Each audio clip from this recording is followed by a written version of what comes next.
بسم الله الرحمن الرحیم المادة الخامسة فی سجود السہو، سجدہ سہو کا مسئلہ یہاں سے بیان کرنا چاہتے ہیں۔ کہتے ہیں کہ اگر ایک شخص نماز میں وہ بھول گیا،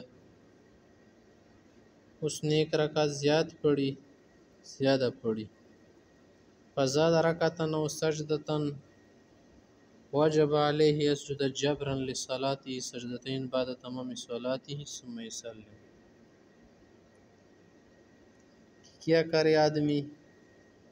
اس کے لیے پھر سجدہ سوا کرے۔ جب نماز پوری ہو جائے نا تو اس کے بعد یہ آدمی سلام پھیرے۔ وَكَذَلِكَ مَنْ تَرَكَ سُنَّةً مُؤَكَّدَةً مِنْ سُنَنِ الصَّلَاةِ سَهْوًا فَإِنَّهُ يَسْجُدُ لَهَا قَبْلَ سَلَامِهِ۔ سنت مؤکدہ کا مطلب ان کی نزدیک واجب ہے کہ جب کسی واجب کو چھوڑے تو پھر سلام سے پہلے کیا کرے؟ سجدہ سوا کرے۔ مانا پہلے سجدہ سوی کرو، دو سجدے کرو، پھر اس کے بعد سلام پھیرو، ایک طرف یا دونوں طرف۔ اور ہمارے نزدیک کیا ہے؟ ہر صورت میں چاہے زیادہ ہو یا کم ہو، زیادتی اور کمی دونوں کی صورت میں پہلے سلام پھیرے گا، سلام کے بعد سجدہ سوا کرے گا، پھر تشہد بھی پڑھ سکتے، پھر اس کے بعد آخر میں سلام پھیرے گا۔ وَذَلِكَ كَيْ يَتْرُكَ التَّشَهُّدَ الْوَسَطَ فَلَمْ يَذْكُرْهُ بِالْمَرَّةِ وَذَكَرَهُ بَعْدَ أَنِ اسْتَتَمَّ قَائِمًا، اس کو یاد نہیں آیا یا یاد آیا کھڑا ہوا پھر تو واپس نہیں آ سکتا نا، تو سجدہ سوا قبل السلام کرے۔ والأصل في هذا قول الرسول صلى الله عليه وسلم وفعله فقد سلم من اثنين فأخبر بذلك فعاد۔ پیغمبر علیہ السلام نے بھی 2 رکعت پر سلام پھیرا تھا، جب اسے بتایا کہ تو لوٹے، نماز پوری کی، وسجد بعد السلام۔ کما قام مرة من الرکعة الثانية، ایک شخص سے دوسری رکعت پر نہیں بیٹھا، فوراً تیسری رکعت کے لیے اٹھا تو وسجد قبل السلام و قبل السلام کرے گا۔ دیکھیے ادھر ہے، اس حدیث میں پوری بات ہے۔ وَأَمَّا مَنْ سَهَا خَلْفَ الْإِمَامِ فَلَا سُجُودَ عَلَيْهِ عِنْدَ أَكْثَرِ أَهْلِ الْعِلْمِ۔ اگر مقتدی کو کوئی بھول ہو جائے تو اس پر کوئی سجدہ سوا نہیں ہے، کیونکہ سجدہ سوا امام کرے گا اور امام کو تو کوئی چیز واجب نہیں ہے۔ إِلَّا يَسْهُوَ إِمَامُهُ فَيَسْجُدُ مَعَهُ لِوُجُوبِ مُتَابَعَةِ الْإِمَامِ۔ اگر امام سے کوئی غلطی ہو جائے تو تمام مقتدی اس کا اتباع کریں گے۔ المادۃ السادسۃ فی کیفیت الصلاۃ، نماز کی کیفیت تو ہر شخص کو معلوم ہے نا کہ جب وقت داخل ہو جائے تو متطہر ہو جائے، مستور العورہ، مستقبل القبلہ، پھر اس کے بعد ٹھیک کھڑا ہو جائے، ہاتھوں کو اٹھا کر منکبین کے برابر یا کانوں کے برابر لائے، اللہ اکبر کہہ دے، اللہ اکبر۔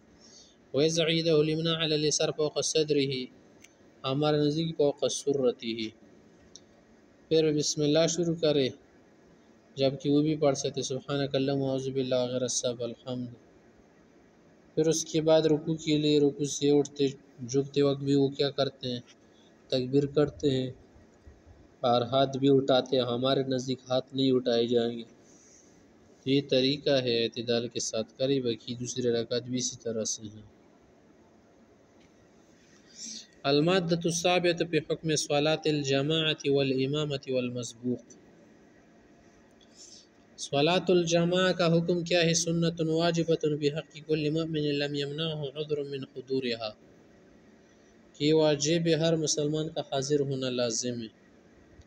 جس اس حدیث میں ہے نا کہ جب کسی جگہ پر جماعت نہیں ہوتی الا استحوذ علیہم الشیطان، تو شیطان ان پر گھیرا ڈالتے اور شیطان ان پر غالب آ جاتا ہے، جیسے کہ اکیلی بکری پر بھیڑیا غالب آ جاتا ہے۔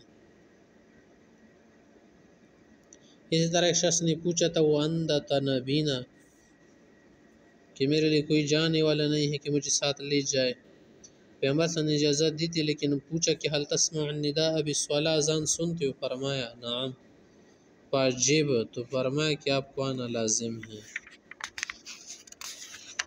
تو اہمیت اس کی بہت زیادہ ہے۔ فضلها، فضیلت معلوم ہے کہ فضل صلاۃ الجماعت کبیر جدا، صلاۃ الجماعت تبدل صلاۃ الفرد ب27 درجے. تو معلوم ہے کہ اگر ایک آدمی نماز پڑھے اکیلے اور دوسرا امام کے ساتھ، تو امام کے ساتھ جو نماز ہے نا یہ 27 درجے بڑھ جاتی ہیں.